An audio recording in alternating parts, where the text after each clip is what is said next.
Lastly, let us look at example 3, where we want to find the voltage drop across each resistor. We have a 100, 400, and 300 ohm resistor connected in series with a 12 volt source. To begin, we'll apply our voltage potentials across our resistors consistent with our passive sign convention, and we'll use voltage division.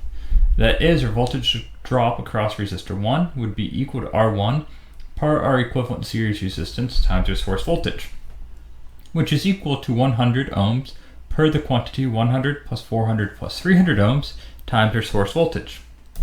Thus, our voltage drop across our 100 ohm resistor would be equal to 1.5 volts.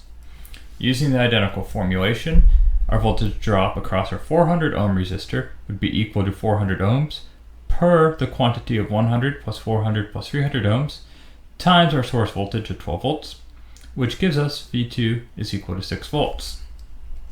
Using the formulation on our 300 ohm resistor, we say V3 is equal to 300 ohms per the sum of 100, 400, and 300 ohms times 12 volts, our source voltage, which gives us a voltage drop of 4.5 volts.